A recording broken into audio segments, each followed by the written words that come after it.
Mais dis-moi, qui n'aime pas les cadeaux? Oui, on aime toujours en donner ou en recevoir.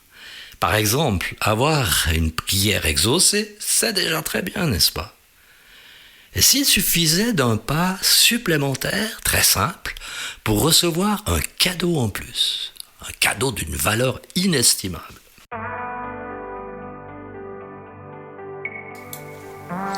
Bienvenue sur Allô la vie, le podcast qui te dit tout sur le Jésus de l'Évangile, cet Évangile qui bouleverse depuis 2000 ans des millions de vies, dont la mienne. Je m'appelle Mathieu M.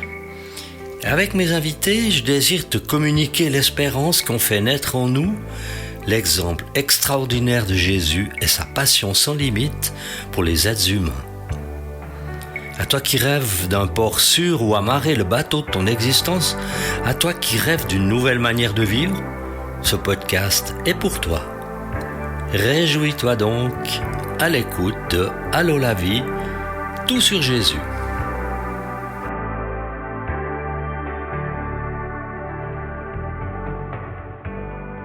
Que ce soit dans ce 61e épisode comme dans le tout premier, ce podcast puise sa source dans l'évangile de Luc, qu'il a écrit après avoir fait des recherches sérieuses. J'ai moi-même découvert comment Jésus a agi, qu'est-ce qu'il a montré à ses disciples, ou comment, 2000 ans plus tard, il est devenu mon guide personnel et celui de millions de personnes dans ce monde. C'est vrai que je peux trouver dans les livres, sur le web, des informations, des concepts et beaucoup d'idées qui vont certes nourrir mon intellect. C'est très bien, il n'y a rien de mal à ça, mais toutes ces choses n'ont pas le pouvoir de changer mon cœur. En cherchant dans l'enseignement de Jésus les réponses à mes questions, je m'assure d'être préparé autant pour la vie éternelle que pour la sagesse du quotidien. Ça peut parfois heurter des gens qui n'y croient pas sur l'instant, mais la semence de la foi est tenace et peut pousser là où on ne l'attendait pas. Ainsi le témoignage qui va suivre.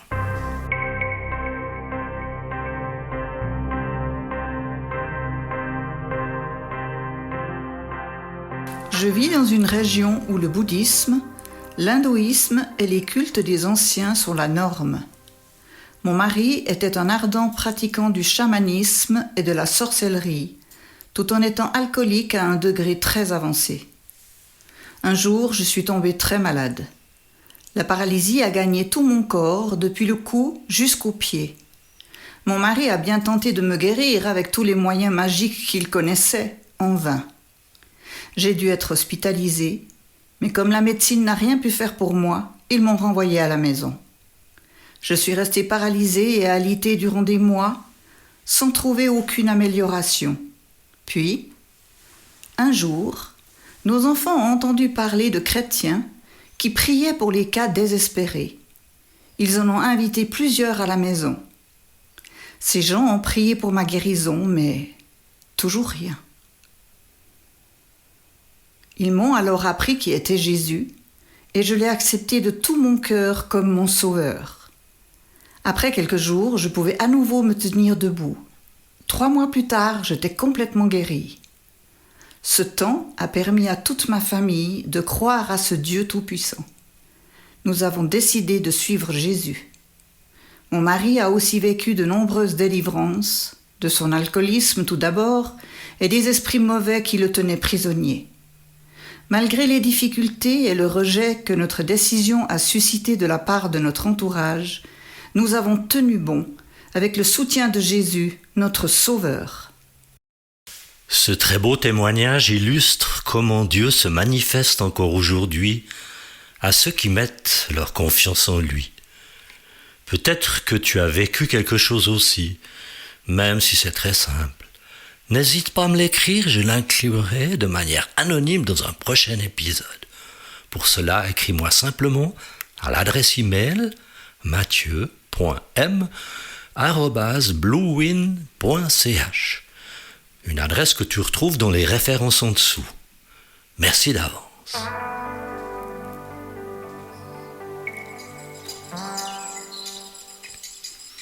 Dans cette belle fin de matinée, le groupe se trouve en vue d'un petit village.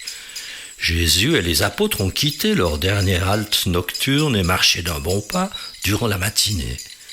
Un des disciples qui les accompagne part en avant pour faire réparer ses sandales. À cette heure-là, la chaleur aidant, chacun se dit qu'une halte ne serait pas de trop, histoire de se restaurer, reprendre des forces, avant de continuer le voyage. De l'autre côté, quand ils ont appris que Jésus s'approchait du village, un espoir est né dans le cœur des lépreux parqués à l'écart. Jésus pourrait certainement faire quelque chose pour nous. Oui, il l'a déjà fait là-bas. Il se raconte qu'il a guéri un homme lépreux comme nous, qui fait partout des guérisons, et pourquoi pas nous? Est-ce que ça fera une différence vu qu'on est 10 au lieu d'un tout seul? Ça ne peut pas être pire que ce rabbin qui nous a jeté des pierres pour nous éloigner de la synagogue. Jésus, c'est un homme de bien, et il a la puissance qu'il faut. Allons-y. Écoute comment Luc rapporte cette rencontre dans son évangile. Alors qu'il se rend à Jérusalem, Jésus passe entre la Samarie et la Galilée. Comme il entre dans un village, 10 lépreux viennent à sa rencontre. Ils se tiennent à distance et se mettent à lui dire « Jésus, Maître, aie pitié de nous ». Lorsqu'ils les voient, Jésus leur dit « Allez vous montrer aux prêtres ». Pendant qu'ils y vont, ils sont guéris. L'un d'eux, se voyant guéri, revient sur ses pas en rendant gloire à Dieu à haute voix. Il tombe, le visage contre terre, aux pieds de Jésus et le remercie. C'est un Samaritain. Jésus prend la parole et dit « Les 10 n'ont-ils pas été guéris? Et les 9 autres, où sont-ils? Ainsi-tu trouvé que cet étranger pour revenir et rendre gloire à Dieu ?» Puis il lui dit « Lève-toi, vas-y, ta foi t'a sauvé. » N'est-ce pas vraiment extraordinaire ce qui vient de se passer? Peux-tu prendre un instant pour les imaginer, ces 10 lépreux qui s'éloignent en boitant, appuyés sur des bâtons, les corps recroquevillés, rongés, déformés? Sur la parole de Jésus, les voilà qui quittent leur camp de misère et d'isolement. Ils avancent comme ils le peuvent sur le chemin. Et tout à coup, un premier lépreux s'aperçoit que ses membres se libèrent et que ses yeux revoient la lumière. Une lépreuse sent soudain que ses pieds se sont redressés et qu'elle n'a plus besoin du bâton sur lequel elle s'appuyait. Des larmes coulent tandis que la guérison les libère. L'un d'entre eux dit « Je suis guéri, j'ai des sensations dans mes mains. » Un autre dit « C'est fini, je ne sens plus ce qui me rongeait. » Un autre témoigne avec enthousiasme « Regardez, mes plaies se sont refermées. » Et tous les 10 relèvent leurs capuches sous lesquelles ils se dissimulaient. Ils crient « Allons chez les prêtres, chercher notre attestation de guérison. » Moi, je vais d'abord aller vers Jésus, lui dire merci, annonce un Samaritain. « Fais comme tu veux, nous aussi, on va faire ce qu'il nous chante. » Je me suis demandé parfois ce qu'avaient été ces lépreux et ces lépreuses avant d'être contaminés par la maladie. Qu'avait été leur vie avant? C'est vrai que selon l'image qu'on a de leurs conditions, on les imagine fréquemment des gens crasseux, sales, rongés, horribles à voir.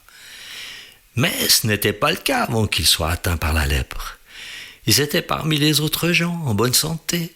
Une mère de famille, un jeune pêcheur, un robuste charpentier, une vendeuse de marché, etc. Leur déchéance a été causée par la contagion avec une autre personne contaminée. Ça ne vous rappelle rien? Moi, ça me fait penser à l'épidémie du Covid. On a pu juger parfois que ces lois sur la lèpre étaient dures, inhumaines ou simplement le produit d'un fanatisme religieux, mais en fait, c'était autre chose. Une chose que nous avons aussi connue. Il n'y a pas très longtemps, la planète entière luttait contre le Covid. Certains l'attrapaient, d'autres non. Certains en mouraient, d'autres en réchappaient. À défaut d'un remède possible, nous devions, par tous les moyens de notre époque, nous protéger les uns des autres. Éviter de nous retrouver malades à cause de la contagion. Quant à la lèpre, si elle peut aujourd'hui être traitée de manière satisfaisante, c'était bien différent du temps de Jésus.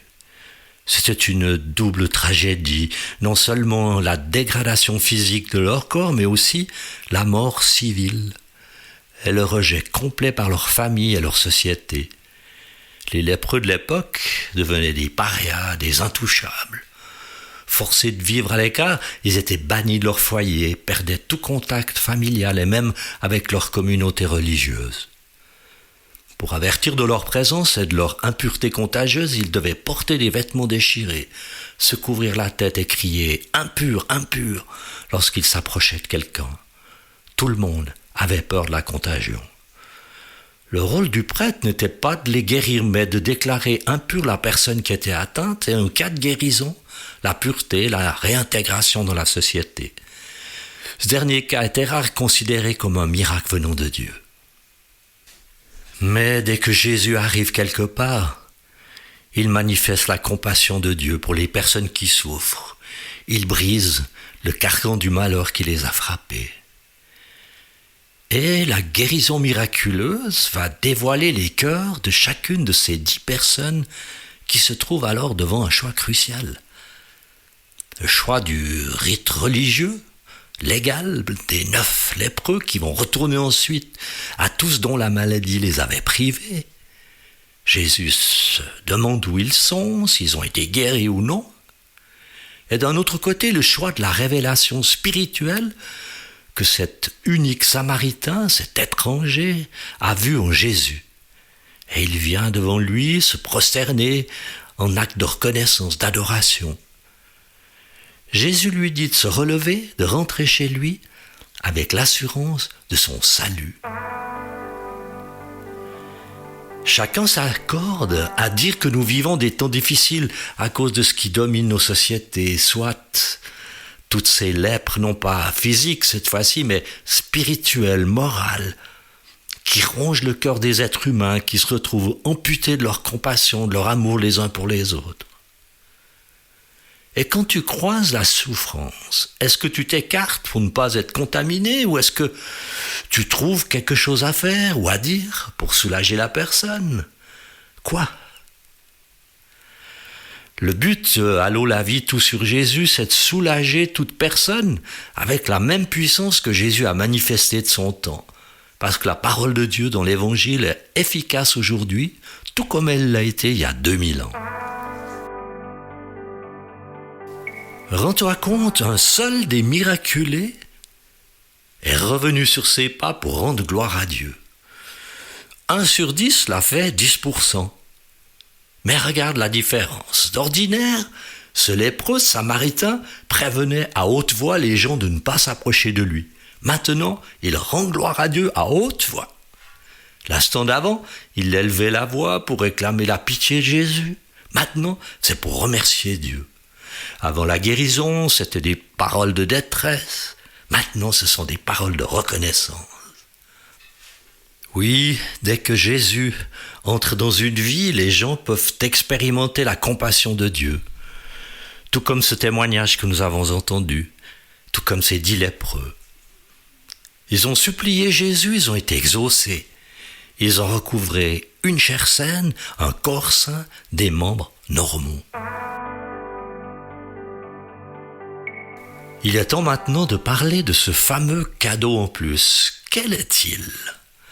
Qu'auraient pu souhaiter de plus ces 10 personnes tellement bénies par leur guérison physique ? J'y arrive. Ce seul étranger samaritain revenu sur ses pas pour s'incliner devant Jésus qui lui dit « Lève-toi, vas-y, ta foi t'a sauvé ». Ce qui signifie que ce samaritain a eu le salut en plus. Donc il va aussi retourner chez les siens comme les 9 autres, mais avec un cadeau éternel en plus. Ce qu'elle expérimente est l'exemple parfait de la personne qui s'adresse à Dieu, lui demande son aide. Alors Dieu l'exauce, la lui accorde, et comme il est reconnaissant, il reçoit au-delà de ce qu'il a demandé. Dieu l'exauce au-delà. En revanche, les 9 ingrats qui ne sont pas revenus n'ont eu que leur guérison physique. Jésus demande de leurs nouvelles, et par la suite, Luc n'en parle plus. J'ai connu des gens comme cela, guéris, délivrés, qui repartaient vers leur vie d'avant, sans aucune reconnaissance envers Dieu pour ses bienfaits, ingrat total. Tout heureux avec des plans pour rattraper le temps perdu, vite oublier ses temps de souffrance et de peine.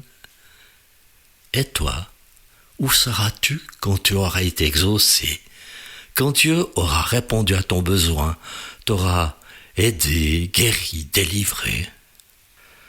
La prochaine fois que Dieu t'exaucera pour quoi que ce soit, petite ou grande chose, prends le temps pour revenir en arrière. Ne pas foncer pour vite profiter pour toi-même. Et tu recevras le cadeau que Dieu veut te donner en plus. Demande-toi si tu veux juste aller mieux dans ton corps, dans ton esprit, le temps que durera ta vie terrestre, ou si en plus, tu veux recevoir le salut qui t'assure la vie éternelle auprès de notre Père Céleste. Quand tu es reconnaissant, quand tu pries ta reconnaissance à Dieu, il la reçoit. Comme à ce Samaritain guéri, agenouillé devant lui, Jésus te dit « Vas-y, lève-toi, ta foi t'a sauvé. »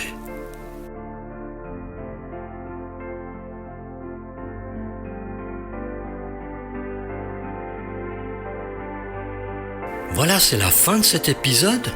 Merci de l'avoir écouté jusqu'au bout. Alors à bientôt sur Allô la vie, tout sur Jésus.